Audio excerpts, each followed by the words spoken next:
The poor dropout who invented spam from unwanted pork meat.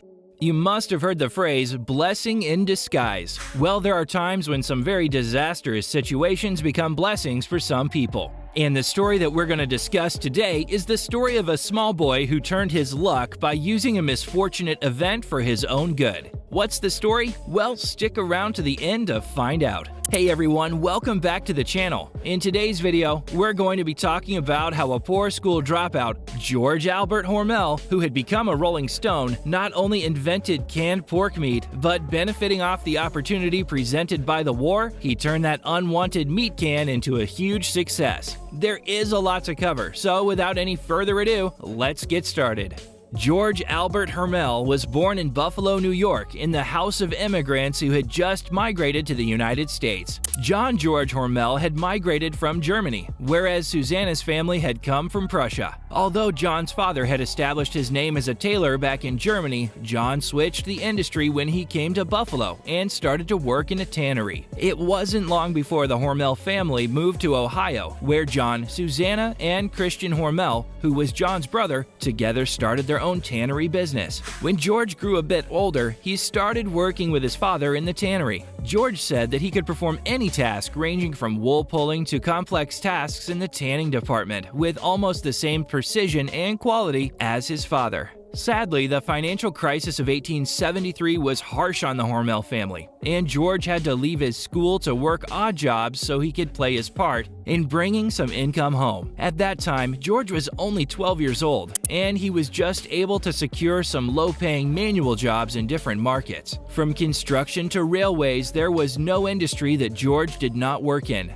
Most of the time he was performing small tasks, but his experiences in different industries had turned him into the jack of all trades. You see, George's first job was as a lather's apprentice. However, once the economic depression negatively impacted the construction industry, the apprenticeship was gone. So George had to find work at a meat shop, and there he did all sorts of tasks, from trimming the meat to delivering the meat and even making sausage. Fed up with his strict boss, George left the meat market and did several other jobs, but couldn't find anything working for him in the long run.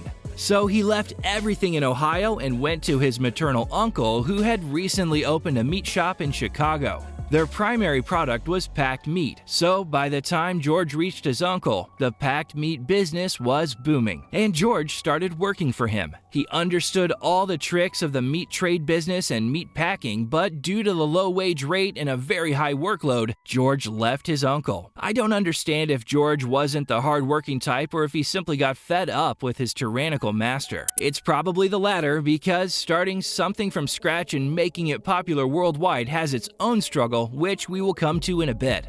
However, after leaving his job, he left for Kansas City with his friend Gus Wallering, whom he had met at his uncle's meat shop. Both of them bought a one-way ticket to Kansas City. Tough luck for Gus that he couldn't find any work over there. George found some work but eventually had to come back because the company he had started working for got shut down. And so once again, George came back to Chicago and started working for another firm named Orban, Horsich and Company. By now, you probably realize that George had quite an unconventional and unstable life. He was moving between different cities and couldn't really settle anywhere. While he was still working at Auburn's, he went to visit his parents, and seeing his situation, his father asked him to start something that he can show off at his own work in 30 years. His father's advice had a profound impact on him, and just when he was thinking of doing something of his own, that's when he came to know about a meat market that was up for grabs in Austin, Minnesota. So George borrowed $500 from his employer and got a shop where he sold packed meat products. He was great at his business, and thanks to the acumen that he got from his previous experiences of working at meat markets, he knew what he was doing. The only problem this time was that at the time when George started his Hormel Food Corporation, there were 5 other packed meat sellers in the market, and they were George's direct market rivals.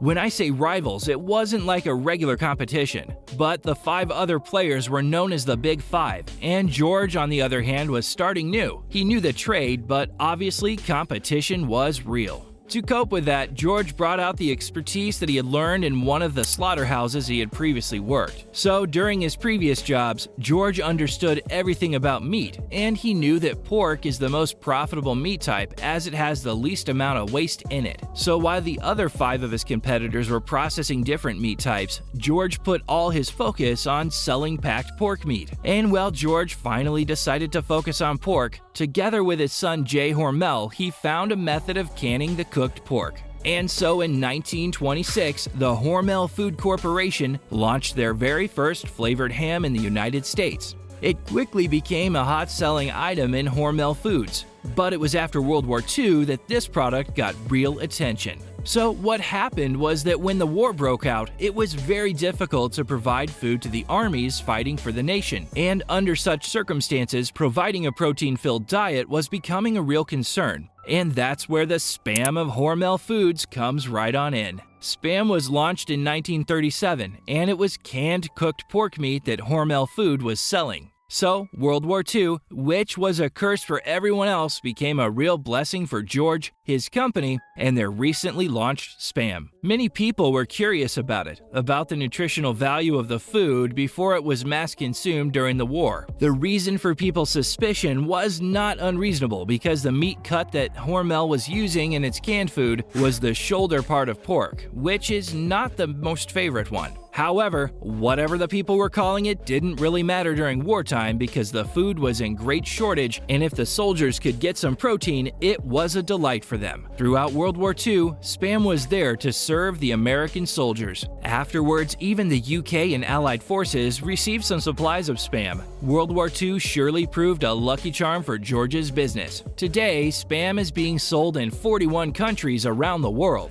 with the greatest number of sales coming from Hawaii. According to Hormel, 44,000 Spam cans are produced in an hour, which says that the meat that was famous for being the soldiers' food is a hot-selling product of the company even today. There were times when people were not ready to accept canned cooked pork meat, and today, Spam has become a pop culture icon. And as I've already mentioned, Hawaii alone consumes over 7 million cans a year. And then there's a restaurant in the Philippines that only serves Spam meat, all thanks to the Allied forces because they became free marketers of that Spam. Some soldiers even report that at times when they got fed up with eating the same food over and over again, they used to trade Spam with locals in exchange for local food items. For years, no one even knew what Spam stands for, and to be honest, we still don't know. Some say it stands for spiced ham. Others would say shoulders of pork and ham. But again, over 33,000 tons of pork meat is used in making these cans, and no one really knows what it stands for. That is what real success means. A man who was thought of being a Rolling Stone, and while going through this story, you might have thought that that man has no future. But his experiences and his trait of being the jack of all trades ended up becoming the reason he was creating something out of nothing, and people didn't even think about it. What do you think about this story? Do you find it inspiring? Share your thoughts in the comments section below. So that's a wrap. I hope you liked it. If you did, please give it a thumbs up and don't forget to subscribe to the channel. Thanks for watching, and I'll see you in the next one.